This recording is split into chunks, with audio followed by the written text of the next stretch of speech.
ठीक है, इधर देखिएगा। आज हम लोग पढ़ना है क्या, लसा और मसा।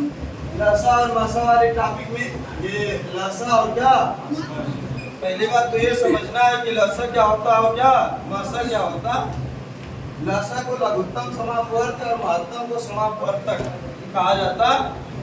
इधर देखिएगा, इसमें एक शब्द आएगा अपवर्त और क्या अपवर्त। सिर्फ पुलिस वगैरह में सवाल बनाएगा कि अपवर्त किसे कहा जाता है और क्या। लसा और मसा बेसिक टॉपिक हम पढ़ रहे हैं, हमेशा लसा मसा की क्या पड़ती है, जरूरत पड़ती है। अब लसा मसा तो ये कभी तक रिंका मैडम, पिंका मैडम, सिंका मैडम ये सब लोग पढ़ाई है। आज हम लोगों को अपने स्टाइल में पढ़ना है क्या, लसा मसा। मतलब अब हम लोग बड़े तौर पे क्या करेंगे, लसा और मसा पढ़ेंगे।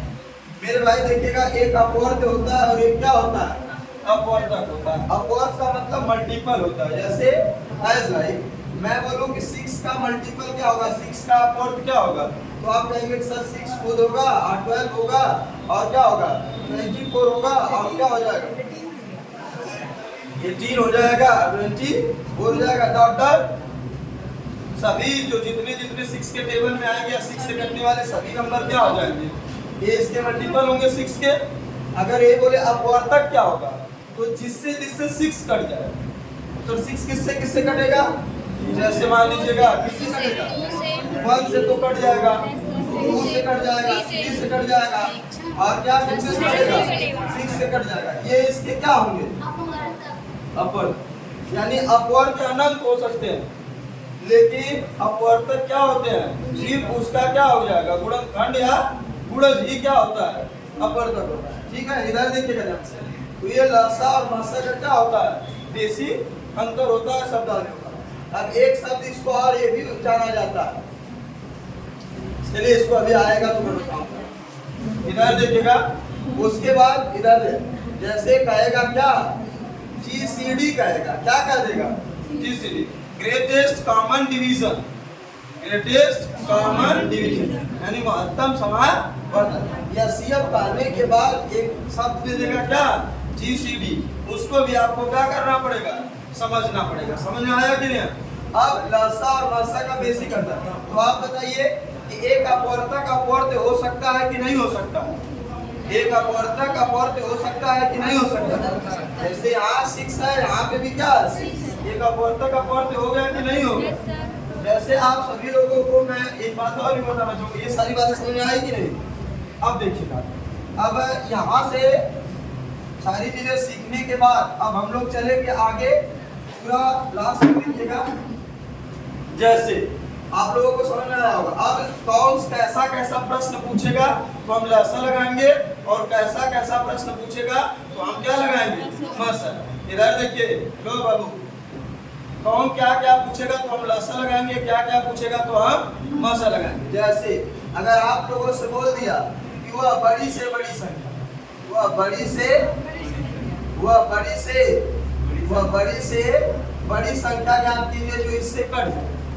बड़ी से बड़ी संख्या ज्ञात कीजिए, संख्या ज्ञात कीजिए जो इस इनसे क्या हो जाए, विभाजित हो। तो आप क्या निकालेंगे, जहाँ बड़ी से बड़ी आप महत्तम कर दिया तो आप क्या निकालेंगे, लसा निकालेंगे। जहाँ बोल दिया क्या, बड़ी से बड़ी बोल दिया तब भी लसा निकालेंगे। यदि आपसे अगर यही एक शब्दावली और यूज कर दिया, कह दिया कि सॉरी वह छोटी छोटी कहेगा, गलती हो गई, जिसमें बड़ी से बड़ी के लिए सीएम कहेगा, वह छोटी से, इसके लिए बड़ी से बड़ी कहेगा, वह छोटी से छोटी संख्या ज्ञात कीजिए, तब आप लगाइएगा। या वह लघुत्तम संख्या ज्ञात कीजिए, बड़ी से बड़ी नहीं, सॉरी इधर देखिएगा ध्यान से। और उसके बाद क्या निकालिएगा कि जब कह देगा घंटी वाला प्रश्न, क्या कहेगा, घंटी वाला। अगर क्या कह देगा, बत्ती वाला प्रश्न और दौड़ संबंधित प्रश्न, ये सारा जहाँ दे देगा। और अगर घात घातांक के रूप में दिया है तो जो बड़ी वाली घात होगी वो सब का सब क्या निकालेगी, लसा निकालेगी। समझ में आया कि नहीं। जैसे वह छोटी छोटी संख्या का दिया, घंटी वाला प्रश्न का दिया, बत्ती वाला प्रश्न का दिया, दौड़ संबंधित प्रश्न, या कह दिया क्या, बड़ी से बड़ी संख्या ज्ञात कीजिए, या बड़ी से बड़ी घात घातांक के रूप में, तो जो बड़ी बड़ी घात रहेगी वो किसका रूप रहेगी, लसा का। अगर यही मासा का बोल दिया मेरे भाई तो आप लोग क्या करेंगे? जब कभी भी कह दिया माप तोल वाला प्रश्न, सर माप तोल वाला प्रश्न कैसे बनाएगा?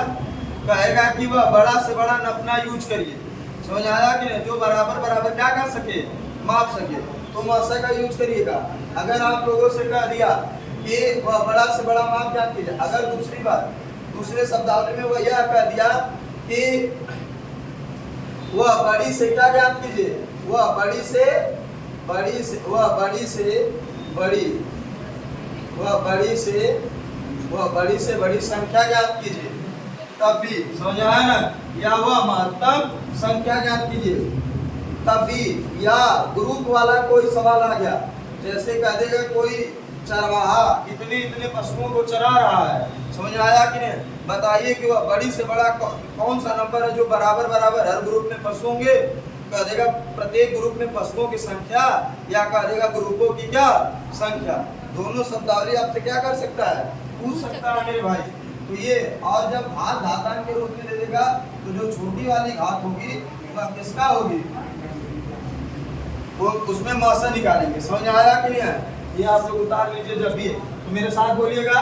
वो छोटी से छोटी कहेगा तो क्या निकालिएगा, क्या निकालोगे? घंटी वाला प्रश्न आएगा तो क्या निकालेंगे? बत्ती वाला प्रश्न आएगा तो क्या निकालिएगा? दौड़ वाला प्रश्न आएगा तो क्या निकालिएगा? और बड़ी घात, जब घात घातांक के रूप में बड़ी घात का दिया तो क्या निकालोगे? प्लस। अगर माप तोल वाला प्रश्न पूछा तो क्या निकालोगे? बड़ी से बड़ी संख्या कहेगा तो क्या निकालोगे? ग्रुप वाले जहां भी प्रश्न पूछेगा तो क्या निकालोगे? मस्त। समझ आया कि नहीं? अभी और भी बहुत सारा टाइप है इसका, आगे बस एक पहचान कर लीजिएगा जो छोटे छोटे पेपरों में पूछता है कि कब लहसन निकालना है और कब महसन निकालना है। मेरी बात आपको पहुंच रही है कि नहीं पहुंच रही है? तो इस बात को आप लोग उतार लीजिएगा, कब महसन अपने नोट्स में मेंशन कर लीजिएगा, रिवाइज करते समय आपको काम आएगा। ठीक है? समझ आया कि नहीं आया?